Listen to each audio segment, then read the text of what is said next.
Welcome back, PTL podcast. All right, we're back. Miguel, Mike, Ray, me. How's everyone going? Everyone doing? Everything good so far. Everything's good so far. All right, episode 14. Again, we're just gonna go over some articles that happen. We're gonna switch this to an every 2 week type of deal, and just keep with the reactions. So if you haven't, make sure to like, subscribe, so that you're following all our content coming up. And appreciate the support so far. But we'll start right off. Super Smash Brothers Ultimate Character revealed. This is the final one. Sora from Kingdom Hearts. It was revealed at a live stream event from Nintendo as a playable character in Super Smash. I haven't played Super Smash in some months, but this is cool because I like Sora a lot. I was wondering to see what his abilities are. I'm looking at the trailer right now, see if they showed anything. Why do you like Sora though? Dude, because Kingdom Hearts is so cool. Did you play any of the Kingdom Hearts? Dude, I played 1 and 2. And then I have 3. Gotcha. I just haven't played it. I have it on the PS3 or 4, sorry, PS4.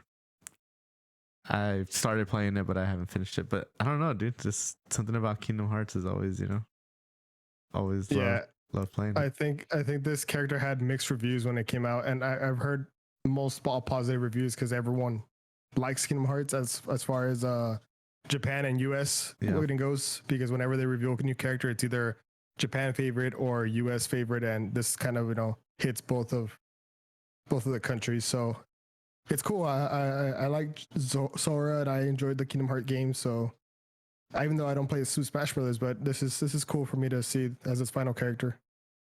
Yep. Have you? When's the last time y'all played Super Smash? Oof, it's been a while for me since N64. Wait, you didn't play on the Switch? I played it on the Switch. No, I don't have it on the Switch. Oh wow. Yeah, I played it on the Switch, but it's been a while. I mean, I was into it when it first came out and played it a little bit here and there after, but yeah, haven't been on it. But I like Sora. I think that's an interesting final character, but yeah, I mean, I'm good with it. I know you told me that you wanted to play the Kingdom Hearts games, right? Did you ever start them or no? Yeah, I've played through probably half of the first one, if not more, a long time ago, and I did see a friend of mine play through some of the second one, but I wanted to just get through the first one, replay the first one and the second one, but I haven't had a chance to just yet. Yeah, this was really surprising to me because you know how Disney is when it comes to their IPs and stuff like that. They don't let go of anything. So when I heard about Sora coming out for Super Smash, I was kind of wow, like how much money they had to pay to try to get the rights, just for the game. So that's cool. It's cool they made it happen. Yeah, I mean I don't know what kept them from coming out for Kingdom Hearts 3, or was it 3? Whatever it was, 4. I don't know. There was the last one they made. Yeah, 3. Yeah, there was a lot of different ones in between. But yeah, I played through all the first one, all the second one, and obviously I still haven't played the third one. Maybe I'll do a live Twitch stream or something. You should, man. It's right? a great story, honestly. It's a really great story, and it gets a little bit confusing because, like you said, they made. Yeah. I want to say they made Game Boy games, they made DS games, they made all kinds of games. So those aren't really part of the main story. They're kind of like spin-offs, but it's still part of the story, So, but yeah, I mean it's great. Well, if you guys are fans, this leads us to our next article here. Apparently, which kind of makes sense, is now they're going to come out with the whole series on the Nintendo Switch. So it was a big partnership, of course, with Square Enix and I guess Disney and Nintendo coming through.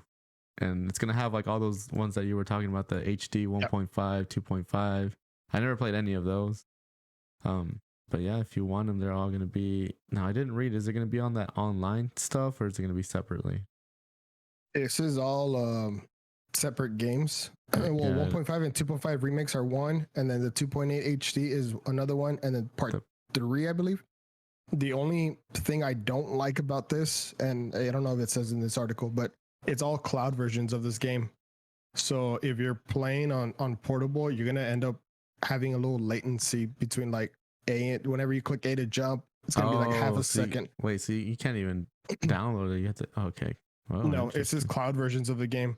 So it kind of mixed emotions for me because yeah, that'd be cool to play portably, play anywhere, Yeah. and replay the games. But during that latency and stuff like that, I mean, I don't think I'll enjoy that game, especially when a hack and slash game like that you all your moves count and certain bosses. So Mhm. this, I mean, to me, I have mixed emotions for this. Does the Switch have any other cloud? I'm Yeah, kind of it surprised has a about that. couple. Interesting. Yeah, well, that's gonna stink because if you don't have a good internet connection, or And I'm thinking that's why the new OLED came with the network adapter on the port on the dock is so you can do that. But again, you're getting rid of the portability. I mean, I already have the games on PlayStation 4, Yeah. PS3 and stuff like that. So I'm just playing it on a big screen on the Switch. Doesn't really make sense. Gotcha.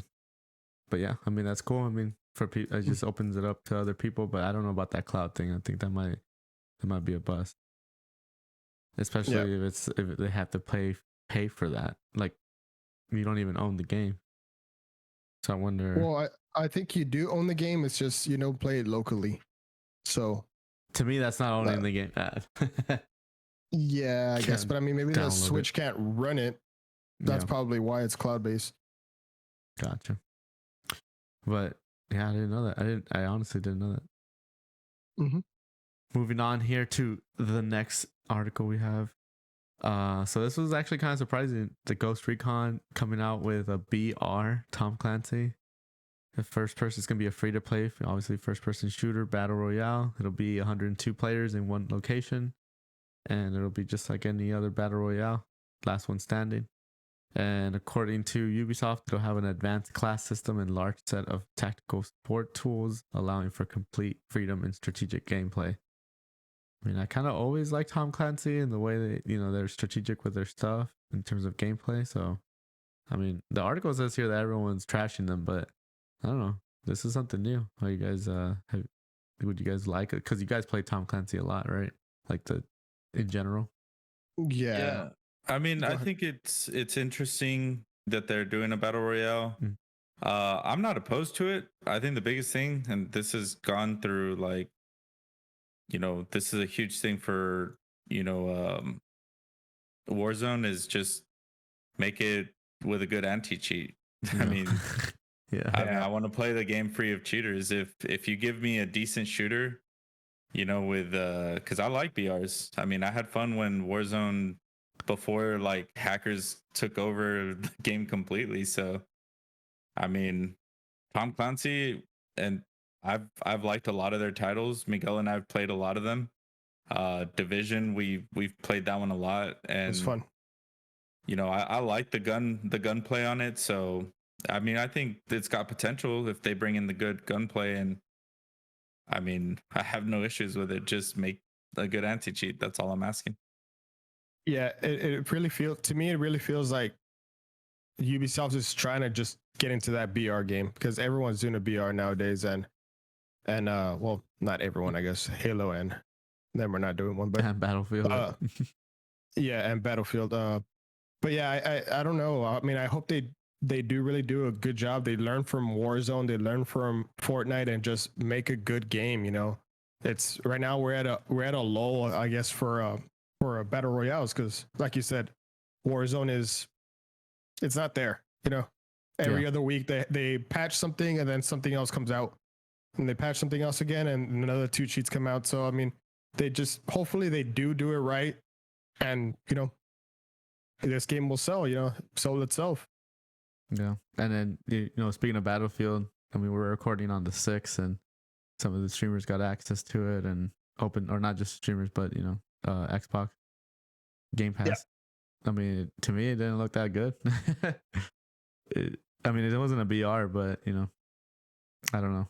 The game looks beautiful, but the gameplay itself is very slow. I mean, it's like any Battlefield. I feel like it's like a multiplayer. It's a giant map, so everyone's everywhere, and it's not really I don't feel like it's a team-based game at all because most of your time you go in with a squad of 4, and then you're just everyone's split up, So I don't know. For me, I wanted to try it out, but after I checked it out today for a couple of streamers, I was just, like I could just skip this, It doesn't seem Maybe that a fun to me. BR. you know, and that's what I'm hoping this frontline hopefully adds another flavor to the BR landscape. And like Ray said, no cheaters, of course, but even that, just the way the gunplay is, and you know, I'm kind of excited that they said strategic gameplay, like where it's not just, you know, run and gun, like a little more, you know, thinking to it. You know what I mean? Because that's how, I don't know about you, but I feel like that's how we all play, right? We don't just go out there and try to get the most kills. Like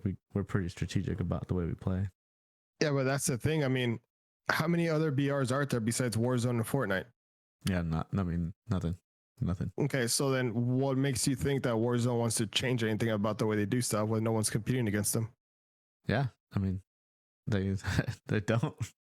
No. I mean, I would assume that they would learn from what happened to Fortnite, how fast it can change once another game comes up, you know? Yeah, but no, I mean, they haven't done anything. No, but I'm saying, like, you would assume, because another game is going to come. Like, it always happens. Yeah. There's another game that's going to come. We don't know what it is. We don't even know if it's going to be a BR, but something's coming, you know? Yeah, but they're doing well enough selling, like, you know, skins, tracer packs, and you know, things like that. You know, they constantly shift the, you know, the meta of you know, weapons, and which is good. Yeah, it gets people, you know, switching up the guns, but also I think, you know, when, you know, a nice skin comes out for the gun that you're using, you want to like pick it up. So, you know, just trying to, I think, push their sales as well. But yeah, I mean, they right now, I agree with Miguel, like they don't really have a competitor that, you know, is pushing them to have to evolve. I think they're very comfortable in what they're doing. I think they're trying to focus in on the anti-cheat aspect of it because they know that's what's plaguing them right now. But yeah, for sure. I mean, at the end of the day, like they have to get that right. Otherwise, I mean, other competitors will come out. Which I hope is sooner rather than later, to be honest. Yeah. No, I agree. I mean, I just wanted some shooter to come out and, you know, something good. All right, this next article, you guys don't have it, but you know, I just kind of wanted to get your take on it. You know, okay. Surprise article. Got it. Surprise article. Hit me. Hit you. The biggest news of today. You know, on the 6th, Twitch had a big data breach. A big data breach to the, like, they took the source code. I mean, everything, and all anyone cared about was how much these streamers make. And boy, did I not. I mean, I always thought they made a lot, but you can see right here. I mean, I'll send you guys. You guys can see. Number one, I've never heard Critical Role from August 19 to 2021. I don't want to get in people's finances, but he made 9 million off Twitch subs. XQC made 8.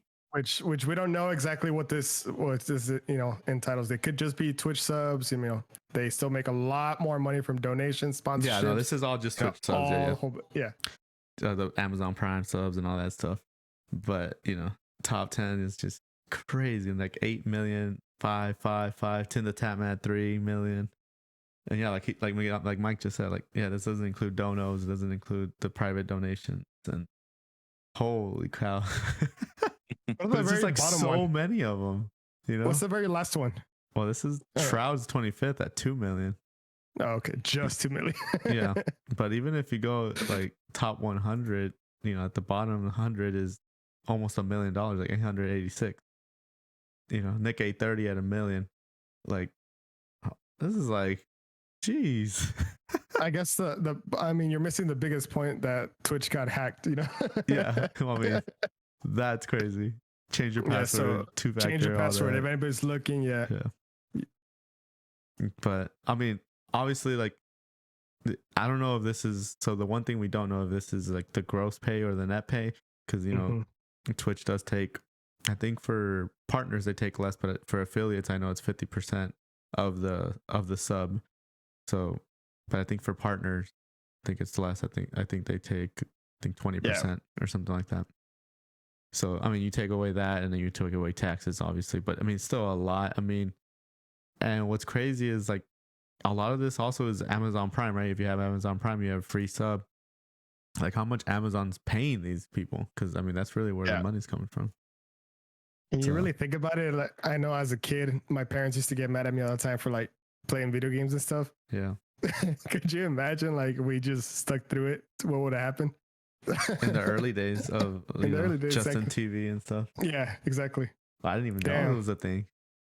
Yeah. Well, yeah, I mean, no one knew about it until it blew up all of a sudden. And now everyone's streaming games. Everyone's, content creators and stuff like that. Yeah. So did you know, right, that they were making this one? No, I mean, they had like articles sometimes where they would guess, but I mean, it was entirely like just, somebody speculation and stuff. So to see these actual numbers, you're just like, oh my gosh, like, I mean, but good for them. Hey, good for them, man. Yeah. They attract thousands and thousands of viewers every time they log in. They put a lot of hours into it. I mean, there's a long period of time where they started with no viewers, as most people do, so kudos to them for sticking through that tough initial like breakthrough period and breaking through and getting to the top. And I mean, that's awesome. And for them, I'm sure it's like a dream come true, like you're talking about. Like, we did grow up playing games. Our parents, getting after us like, hey, you play too much, and here are these guys, here are these guys who are like just killing it over here. And it's like, good for them, man.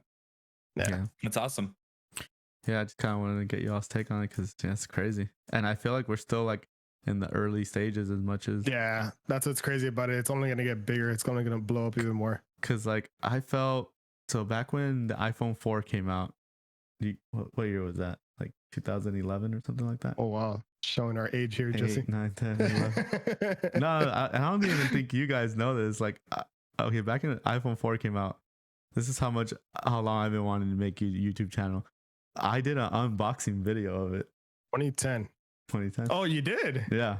Because that was like one of the first ones. Because I used to camp out. Like, you guys know that. I used to camp out for iPhones early on.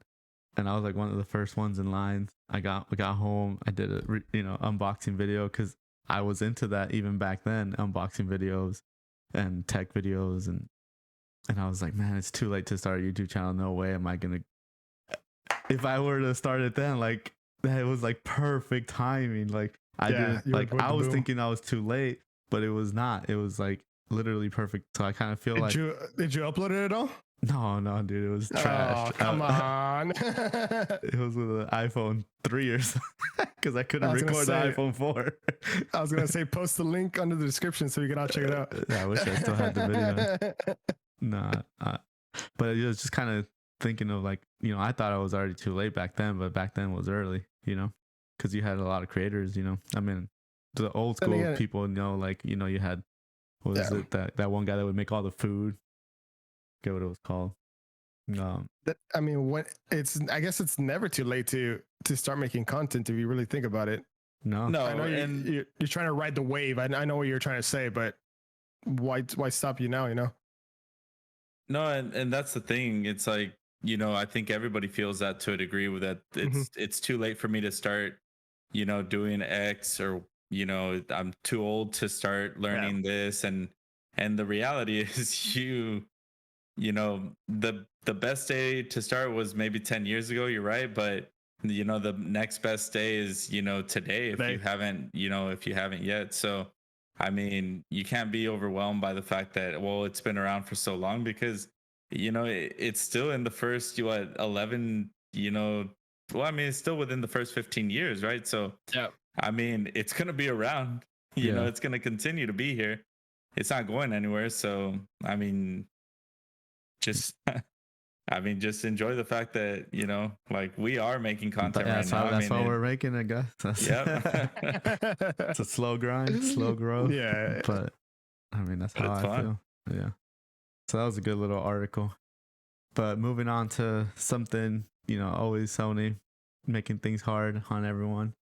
So apparently they are not going to close the PS3 and Vita stores, but they're going to make it super hard for you to purchase stuff on there, because you're gonna have to use you have to go to the store, buy a gift card from PlayStation Store, and then use that instead of your credit card, debit card, or PayPal.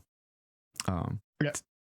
So this all started about 2 months ago when they decided that out of nowhere they wanted to close the stores, and it brought up that uproar where remember I think we were talking about the past podcast where we talked about the whole downloading of games, stuff like that. So now they've changed their minds again, and they said they're not gonna close it, but they're gonna stop accepting credit cards, debit cards, and stuff like that. So now you can only do is like Jesse said, purchase gift cards added to your funds, and that's the only way you can purchase it. And I'm thinking Sony is doing this just to get you accustomed to the store is not going to be there forever and slowly ripping it away from you. So, I mean, it is what it is. They can't keep the store up forever. I was going to say, I also don't feel bad, bro. Like, get off the PS3 and Vita. Like, I know they're awesome, and the Vita is awesome. The thing is, they don't have those games anymore. They don't remake them like Xbox does. Xbox has them on Game Pass, and you can play them forever. That's and true. The PlayStation doesn't. So once you lose out on it, you lose out on it. Imagine having. What are you saying here on Jesse's side? You had your chance. Like, I get it. Yes. If you wanted to buy something, you should have bought it. Okay. Like 10 years ago, dude. Like, take this into consideration. Just saying. Like, right, I mean, it's been around so long. Kingdom Hearts. Let's just since we talk about Kingdom Hearts, it released on the PS2 and PS3, I believe. Okay. I think PS3. I know they remade them for the PS4, and obviously they play on PS5. But what if they didn't remake them? How can I play this story once again? Well, they have PlayStation Now that brings. Yeah, but they rotate. They rotate the games. Yeah, I mean, well, that's an option. I mean, you could have bought. You can still buy the disc version, can't you? I mean, secondhand. Yeah, but now you're talking about retro gaming skyrocketing prices. Well, yeah, that's what N64 did. That's what Super Nintendo. I mean, prior to now the Switch bringing out these emulators, but maybe it is a step towards PlayStation expanding their PlayStation Now services. Maybe if that's the route they want to take. Otherwise, I mean, then it goes into retro gaming and you gotta find it. I mean, I would agree. I'm sorry, like I get it. Like, hey, you're cutting off access. Yeah. But it costs them money to like maintain that. Oh, yeah, of course. If it's not selling that much, then like, all right, it's time to shut it down. And then all of a sudden people are like, wait, I wanted to buy something. Like, okay, dude. That's exactly what happens. Yeah. 10 years ago, you didn't want it, but okay, I would agree that they need to make the super popular. So they probably need to get the list of the top selling at the time or even now games and import them over to, their PS Now. But all the niche games, I mean, sorry, go buy them somewhere. Yeah, and I'm not opposed to them shutting down the stores. It's gonna happen. It's gonna happen. That's what happens to. I mean, real stores do that. Once they lose in style, the clubs happening and stuff like that. Yeah. But yeah, I mean, it is gonna be painful for some of those people that want to play retro games. And I don't know. It's gonna skyrocket. Oh, okay. Who has a Vita? Vitas were pretty lit though. Well, I never had Switch. one. I never had a Vita. Switch. I just had the regular one. I almost bought one like 3 times, but I just never pulled the trigger. Yeah, it was good. They didn't make any games for it. Well, one game that is gonna get remade, Grand Theft Auto Trilogy, for the millionth time. But this one supposedly is gonna have the Unreal Engine, which I mean, Unreal is probably the best engine, right? One of the best ones. It's what Epic makes, yeah. Yeah, Epic uses it. I mean, a lot of people use it. So the trilogy is going to come with Grand Theft Auto 3, Vice City, and San Andreas, which all of those games were amazing. Oh, yeah. Those are the best ones. I don't think I played San Andreas, but definitely 3 and Vice City.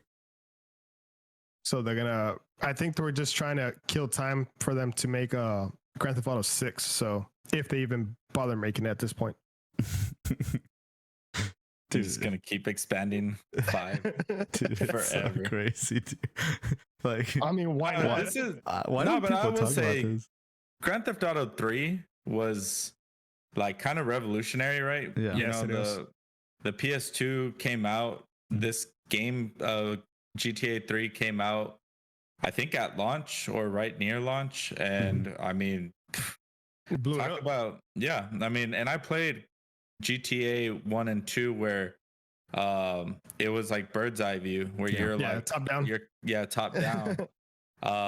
And it was, I mean, it was very fun back then. So when they transferred it to like a whole 3D world, I mean, it was like, what is going on? Whoa. Yeah, it was amazing. And then obviously you had the ability to do like crazy things in the game. So I won't get too specific. People know what I'm talking about. Have you Yeah. ever know? beat a Grand Theft Auto? Yeah, I've I've beaten. never beat it. I don't think I've any ever of beat them. Are you one. serious? I've No. always I start with a Messed mission that I mess around. I end up messing around. You get 6 hours pass. distracted? Yeah, 6 hours pass, and I'm like, wait, what was I doing? Yeah. Nah, I beat all of them. Oh, wow. I've beaten 3, Vice City and San Andreas for sure. And See- I beat GTA 5 as well. See, I'm thinking about once this comes out to replay those games Hmm. Oh yeah. and actually do the story. I think one of my favorites was actually Vice City. I love the aspect of Yeah. Mm-hmm. you buy up businesses, you buy up houses, and I mean that was a long time ago, so I may be Yeah. wrong in some of this, but I remember that was where you started to like you could actually use the money that you accumulated, because I think Grand Theft Auto 3, you just get to a point where you have so much money that you'll never spend it all. Yeah. And Oh, Vice gotcha. City finally got to a point where like, oh, okay, you have a lot of money. Well, here's some things that you can get. And so it was fun in that aspect. So yeah, I mean, that's exciting. I mean, these Yeah. are great games, nostalgic to a degree. And I'd love to see how they look with the Unreal Engine. Yeah, 'cause exactly. Unreal Engine is, I mean, Amazing, it's yeah. really nice. Yeah, I'm excited for that too. I mean, it's gonna be like a whole new game, to be honest, with the same story. So I have high hopes for this to see how this looks one day. You know, once it comes out. Hell yeah. Speaking of games coming out, so Netflix is acquiring, and we covered Netflix getting into this gaming industry a few pods back, and so we're gonna keep a close eye on it. But apparently, they just got their first studio, the Night School Studio, known for its debut game, Oxenfree, and Oxenfree Lost Signals 2 is coming to Nintendo Switch. But the interesting part of it, and we talked about it, like, okay, what type of games are they gonna do? Those, your own story games, or or like, are they gonna do like the trailer shows for one of the studio's games, like it's kind of real simple side scrolling type of game? I don't know. To me, I think they're just gonna come out and they're gonna say, hey, for $10 more you get these games. Nothing crazy, just kind of like the Apple, they have their own little game Arcade. arcade stuff. Yeah. But what do you guys think? Do you think Netflix is gonna go serious games, like maybe cloud-based, or kind of like Apple Arcade? What would y'all do? You wanna go for it, Ray? Yeah, I'll go first. I mean, I don't know exactly. I think with Netflix, I mean, the question is also like, I mean, if they're trying to bring these, to even a TV, Mm-hmm. like the TV has to be able to process it, right? Like, because it's, What's that's I mean, cloud based? yeah, and if it is cloud based, then there's still though like an aspect of like, that you have to have the internet for it. Like it can't, I don't know. I can't imagine it being too intense, too crazy. I think it's going to be more simplistic things, maybe aimed towards kids, Yeah. that are maybe, sitting in front of the TV watching Netflix all day. They want to switch it up and play a Netflix game. Maybe they do make some, simplistic things that are, like kind of Nintendo style, right? Like Nintendo has a lot of simple games, maybe like, I don't know, Animal Crossing comes to mind, where it's, hey, it's very simple, it's very chill, but it's incredibly fun, right? Yeah. Now I'm not saying it's gonna be like 3D and No. all that, but I'm saying like simple Basic. games, Yeah. fun premises. Yeah, I could see it, but I mean, they're not gonna go hardcore into gaming, at least not right out of the gate. I wouldn't imagine that they would. Yeah, I kind of agree with Ray. I mean, it looks good that they're actually bought a studio. I mean, Yeah. they are interested in. All the rumors were true that Netflix wants to get into the gaming space. But I do agree with Ray. If it's going to be streaming, I don't think they're going to just give you the best games, right off the bat. If they do, if they like what they're doing, what the results they get out of these cute games that they make or whatever. Yeah. I mean, it could be a reason to expand, but yeah, I mean, it's great that another player is coming into town and trying to, compete, even though they're not in the Xbox Game Pass level or anything like that. But this is good news for competition. Yeah, I don't think anyone knows where that gaming landscape is going to go. So everyone's trying to make sure they're at least in the game. They don't want to be left behind, be the last ones. But that was interesting, and we'll keep an eye on that for future articles. But to end it off here, this is a fun little list that Mike came up with, or that he found. Best Nintendo. I didn't come up with that. Exactly. Yeah, you found best Nintendo 64 games, and we'll do top 10. 100% agree with them, but 100%. We'll do top 10. We'll start from the top. We'll start from number 1. Number 1? Yeah, we'll go number 10. You never you want to go back first? Yeah, you go 10 first. Okay. We'll go. Everybody knows that. I was trying to be different. F-Zero-X. Let's start with the best and progressively get worse. Nah, because I don't think I agree with the best. That's why. Oh, okay. Shots. Okay. Okay, let's see. Let's go. F-Zero-X. I've never even heard of this game. I've heard about it. I never played it. I played it, but don't remember much of it. Yeah. It's where Samus, no, not Samus, Captain Falcon? Yeah. The Falcon Punch. Yeah. Oh, yeah, that's where he's from. Yeah. Mario N64. I mean, it has to be in the top 10. I don't know what's under it. Just keep that in mind. Paper Mario. I feel like N64 is 100% better than Paper Mario. Like already right off the bat. Like, wait, what? The N64? Mario. Yeah, the Mario 64 is better than Paper Mario. Oh, I don't know about that. What? It was lit. Very good game. I know Ray's giving me puzzled eyes. So yeah, I this is actually one of the ones that I didn't get into. I only played it a few times. Yeah, and I absolutely regret that because from what I hear, it's one of the best like RPG type games, like from that day and age for sure. Which I don't think there were that many of this style. Yeah. So, but I've heard great things about Paper Mario, and I know that with the Switch releasing a new Paper Mario, it was a huge letdown. I don't think it lived up to this one. No, of course, no. But it's also going to come to that expansion pass that the Switch is the membership online. Yeah. So you'll be able to check that out once it releases. I'm down. Sometime this month. Number 7, Perfect Dark. I think I heard of it, but I never played it. Amazing. I think I might have seen you play it. Yeah. The multiplayer on this game was really, really fun. It rivaled GoldenEye. Yeah. Okay. It really did. And I remember there was a gun in the game where you could, it was like super cheating, but you could literally like aim through walls and shoot through walls and stuff. So like, I may be wrong, but I remember there was like a gun that was like so OP. And you're just like, oh, dude, I got the gun. And you just look around and boom. And people get mad. Like my cousins would be like, oh, quit using that gun and stuff. Oh, no. Yeah. But it was a really well-made game. Very fun, though, for sure.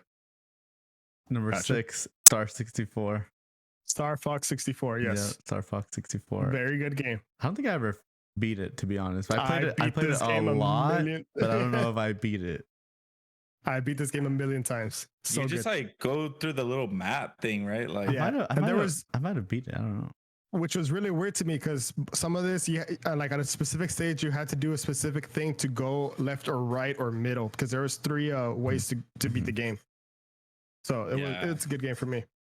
Yeah, I think I beat it.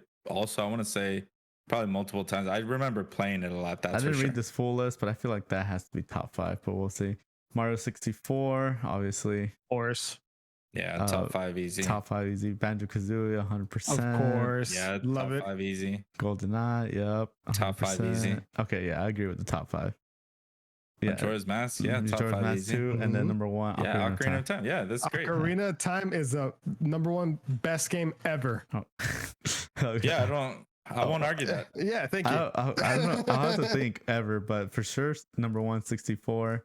But I'm gonna have to make a big push here for Super Mario 64. I mean, when that came out, that was revolutionary. Okay, where would you move it to? 2. To number 2? I feel like Yeah, I'm fine with that. I feel like 1996.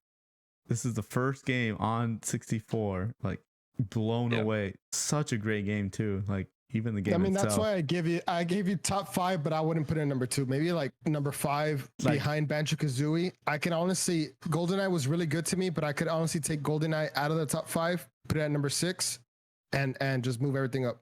Mm-mm. No, No, GoldenEye stays in the top 5 because dude. it was like the OG multiplayer Oh yeah, for sure. and first person shooter. It was like the OG multiplayer first person shooter game. I don't know that there was one before it. Like, I don't I think mean, Duck Hunt. where, no, where I'm you sure can there was play. another one, but I don't think it was as big. No. I don't know if anything. I don't know. Yeah. I mean, that it's first person that you could play with your buddies Yeah. in the same, you know, Lobby, yeah. Yeah, More I don't lobby. know. Yeah. And I may be wrong. You're right, but I mean, it was Yeah. one of the first. And That's the only change I it would was make. done so well. I would move because just the iconic, how great of a game it actually was. And introduced. I'm okay to switch two. Majora's Mask with Super Mario. That is fine with me, but because I'm also not trying to nitpick too much. I mean, No, Majora's they're all Mask. I great. think I would. They Yeah, all deserve I to would top switch it. 5. I think it would be number 5. Yeah, because I think the effect that GoldenEye had on the 64 and just gaming in general was huge, and then Banjo-Kazooie was just like awesome. It was just like another Mario, but like different style, and I love playing that game. I still remember like the little noise of Kazoo, or Yeah. it was. What about I just remember. I don't know if I can replicate it. yeah. Let me see. I'm trying to look. We'll go another 10 real quickly. Super Smash Bros. 11. Okay. How's that not top 10? Yeah, that's a good point. Over Paper Mario. Yeah. No, over I know. Zero X. F-Zero X, yeah, yes. that's true. Conker's Yes. Bad Fur Day. Never heard played of it. it. Ooh, Never played it. I did hear about it. I just was that poor. one was like, it was like not even for kids. It was crazy. Like, Yeah, it was crazy. Yeah. Dude, there I've was never even heard of one this. of those where you like you just tell your parents like, yeah, it's It does say parental advisory on it. good. Star Wars. Which one was this one? The Rogue Squadron. Rogue Squadron? Was Oh this the my racing gosh, it was wing? amazing, dude. No. Huh? This one you would actually fly and you had missions. Never played it. Oh I my never gosh, played that one. so I Well, wasn't good. a too big okay. I was also poor, so I didn't have a lot of games. Resident Evil 2, never played it. Diddy Kong. Okay, Diddy Kong was awesome. Diddy Kong was awesome. I would definitely leave it there. Banjo Tooie. I didn't even know this was a thing. It was good. It wasn't as good as the first one, but it was good. Yeah. I don't know if I played that one, but Mario Party 2. I don't think I even played that one. What? Or 3. Okay. Oh wow. Okay. Tony Dude, Hawk. okay, Tony Hawk, Pro Skater. Let's say it's Pro Skater 2. I think 2 was better than 1. Yeah, I think the has to be top soundtrack- 10, right? I think that soundtrack carried this game like completely too. No, not top 10. no, not top. No, 10. I wouldn't put it top 10 either. It was big. Top 20 is fine with Dude, me. But I think top 15. Yeah. I wrecked this game. I played this game so much. WWE. WWF, dude. What you Oh. talking about? I didn't play much of this game. Yeah, dude. I wrecked. I played it with some friends, but Yeah. but I didn't really play it like There you go. Religiously. yeah. Yeah. like just by myself. Top 20, dude. It's just crazy. I'm Great looking. games. Great games. Yeah. Yeah. I'm excited for them to come to the Nintendo Switch. I just was kind of scrolling through and I saw on number 26 Mhm. Pokemon Stadium 2. I was like, oof. Pokemon Stadium 2 Yeah, it says Yeah. part 2. over 1? I don't know. Yeah. I guess I it don't just think had I more ever Pokemon. played 2. No, the golden cartridge. That's the second one was the one that they brought in the 3D companion cartridge Mm-hmm. that you can play Your GBA The- games. yeah. Gotcha. Damn. Well, yeah, no, these are great games. I mean, these are stuff that we definitely grew up with. I didn't play a lot of it, like I said, didn't have the money, but hey, a lot of the games that I played, I had a great time. I'm surprised Imagine streaming those games. that right now, no one would watch. No, I mean back when we Oh. were kids. Oh yeah, dude, that'd be awesome. Dude, I still remember playing Super Smash, and they were like, "Oh, hurricanes coming," and we would all just be in the room playing Smash all night, raining like Yeah, crazy. no problem. Yeah. So, but yeah, that's it for this week's episode. Any last thoughts for y'all? We're good. Good over I'm there. good. All right, we'll catch you in 2 weeks. See you next time.